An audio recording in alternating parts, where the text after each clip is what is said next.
ఏమంటాడు కాఫిర్. అందుకే ముసైలమ కజ్జాబ్ ప్రవక్త గారి చివరి కాలంలో ముసైలమ కజ్జాబ్ అనే ఒక వ్యక్తి ప్రవక్త యొక్క దావా చేశాడు. కానీ ఆ వ్యక్తి కాఫీర్గా పరిగణించబడ్డాడు. అంతకుముందు ఏం చేశాడు? హజరత్ అబూబకర్ సిద్దిక్ రలియల్లాహు తఆలా అన్హు గారు సహాబాలను పంపి ఆ వ్యక్తితో యుద్ధం చేసి ఆ వ్యక్తిని ఖతం చేశాడు. ఎందుకంటే ప్రవక్త యొక్క అత్యున్నత హోదా ఆఖిర్ ప్రవక్త హోదా. ఆయనకు లభించిన ప్రత్యేకమైన పదవి అది. దాంట్లో హెచ్చు తగ్గులు ప్రవక్త యొక్క సహాబాలు ముసల్మాన్లు అస్సలు బర్దాస్త్ చేయరు. దాన్ని 100% ఖండిస్తారు. అందుకే యుద్ధం చేసి ఆ వ్యక్తిని అంతమొంది చేశారు.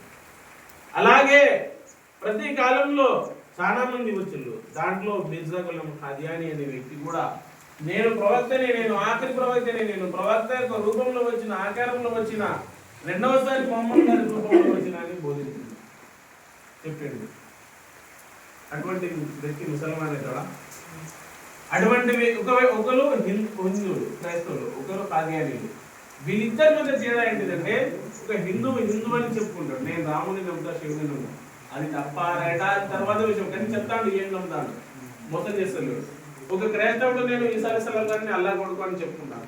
కానీ ఒక ఖాదియానీ నేను ప్రవక్త ముహమ్మద్ సల్లల్లాహు అలైహి వసల్లం గారిని ఆఖరి ప్రవక్త, చిట్టిచిరు ప్రవక్త, అంతిమ ప్రవక్త నమ్ముతా అంటాడు.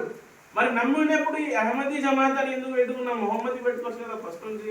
ముహమ్మద్ సల్లల్లాహు అలైహి వసల్లం గారిని నమ్ముతాను కదా. మరి ప్రత్యేకంగా వేరొక వర్గాన్ని సంస్థని తయారు చేసిన అవసరం ఏంటంటే ముహమ్మద్ సల్లల్లాహు అలైహి వసల్లం గారిని ఆఖరి ప్రవక్తగా అయితే నమ్ముతాను, కానీ మళ్ళీ ముహమ్మద్ గారి తర్వాత ఎప్పటి వరకు అయితే మిర్జా గులాం ఖాదియానీ ప్రవక్తగా, ప్రవక్త రూపంలో, ఆకారంలో ఆఖరి ప్రవక్తగా నమ్మరో అప్పటి వరకు ముసల్మాన్ కాదు. ఇది విశ్వాసంలో ఒక భాగం అంటారు. ఇప్పుడు మీరు చెప్పండి, ఇది విశ్వాసంలో ఒక భాగమా? ముహమ్మద్ సల్లల్లాహు అలైహి వసల్లం గారి తర్వాత మిర్జా గులాం ఖాదియానీని విశ్వసించడం విశ్వాసంలో ఒక భాగమా? వాస్తవానికి అవిశ్వాసం అది.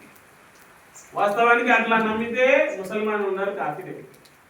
అందుకే మన బంధువుల్లో కానీ, మన మిత్రుల్లో కానీ, మనకు తెలిసిన వాళ్ళు కానీ, తెలియని వాళ్ళు కానీ ఎక్కడ ఖాదియానీలు ఉంటే అక్కడ వాళ్ళని బైకాట్ చేయాలి. వాళ్ళు అర్థం చేసుకుని, ఇస్లాం గురించి అర్థం చేసుకుని, వాస్తవం ఏంటిది, అవాస్తవం ఏంటిది, సత్యం ఏంటిది, అసత్యం ఏంటిది తెలుసుకుని వాళ్ళు మనస్ఫూర్తిగా ముసల్మాన్ అయితే వాళ్ళని స్వీకరించవచ్చు. కానీ కేవలం పెళ్లిళ్ళ సమయంలో, కేవలం పెళ్లి కోసం, కేవలం అమ్మాయి వెళ్ళడం కోసం ముసల్మాన్ అయితే అటువంటి వాళ్ళని పూర్తిగా బహిష్కరించారు. ఎందుకంటే ప్రవక్త సల్లల్లాహు అలైహి వసల్లం గారికి లభించిన ప్రత్యేకమైన హోదాని కించపరుస్తారు. ప్రవక్త యొక్క ఆఖరి ప్రవక్త హోదా ఇది, ప్రవక్తకు లభించిన ప్రత్యేకమైన హోదా. అందులో హెచ్చుతగ్గులు ఎక్కడ కూడా బర్దాస్త్ కావు. అందుకే ఎవరైతే అహ్మదీ ముస్లిం, ఖాదియానీలు అహ్మదీ ముస్లిం అని చెప్పుకుంటూ తిరుగుతారో వాస్తవంగా ముసల్మాన్ గారు కాఫీర్.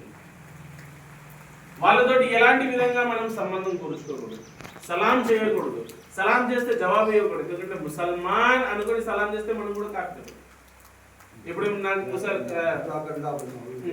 ఇప్పుడు నాకు సలాం చేసింది, సలాం చేస్తే నేను వాలేకుమ్ అస్సలాం ఏమని జవాబిస్తా? ఇది ముసల్మాన్ కాబట్టి నేను జవాబిస్తానా? అదే అనుకుని నేను చూపిస్తాను. వేరే వాళ్ళు నాకు సలాం చేస్తే నమస్తే అంట, లేకపోతే హలో అంట, అరే గుడ్ మార్నింగ్ అంట, అరే చిట్టా బాగున్నావా అంట. కానీ ముసల్మాన్ సలాం చేస్తే, లేకపోతే ముసల్మాన్ కట్టుబడితే నేను ముసల్మాన్ విశ్వాసి అని నేను జవాబిస్తాను, సలాం ఇస్తాను. అటువంటి ఒక ఖాదియానీ మనం సలాం చేసిందనుకో, లేకపోతే మనం వెళ్తానమా ఖాదియానీ మనం సలాం చేసినా, సలాం జవాబించినా ముసల్మాన్ అనుకొని చేస్తాం చాలా మంది. అప్పుడు మనం కూడా. అందుకే వాళ్ళకు హదాకల్లా అన్నది. హదాకల్లా అంటే అల్లా నీకు మంచి దారి చూపించుగాక. మంచి దారి ఏంటిది? నువ్వు ప్రవక్త గారి తర్వాత వేరే వ్యక్తిని ప్రవక్త నమ్ముతాను, అది చెడు దారి. అట్లా నమ్మడం వల్ల నీ విశ్వాసం వెళ్ళిపోతుంది, నువ్వు కాఫీర్ అయిపోతాను. దాని నుండి బయటికి వచ్చి ఇస్లాం యొక్క సరియైన మార్గంలో రావాలని నీకు దువా, నీ ప్రార్థన నేను చేస్తాను. అదేంటిది? హదాకల్లా. ఏం చెప్పాలి? హదాకల్లా. ఏం చెప్పాలి? హదాకల్లా అంటే అల్లా మంచి దారి చూపించుగాక. మనకు అర్థమయ్యే విధంగా చెప్పడం రాకపోతే మున్సాబ్ దగ్గర తీసుకోవాలి. ఎందుకంటే ఆ పరిస్థితుల్లో ఉండి, ఆ స్థానంలో ఉండి ఖాదియానీ ఉండి చనిపోతే ఎల్లప్పుడూ నరకంలో పోతారు తప్ప స్వర్గంలో ప్రవేశం ఉండదు. ఒక వ్యక్తి నమాజ్ చదువుతలేడు కానీ విశ్వాసం సరిగా ఉంది, ఒక అప్పుడో ఇప్పుడు వదిలేసిండు, జుమ్మ వస్తాను, అల్లా క్షమించేయచ్చు. ఇది ఆరాధనకు సంబంధించింది. కానీ విశ్వాసానికి సంబంధించింది అల్లా ఎప్పుడు కూడా క్షమించదు. ఈ రెండింటి తేడా, ఒకటి శారీరక పరంగా, ఒకటి మానసిక పరంగా. మనస్ఫూర్తిగా మనస్సుతోటి ఏదైతే మనం నమ్ముతామో ఇది విశ్వాసంలో అల్లా క్షమించాడు.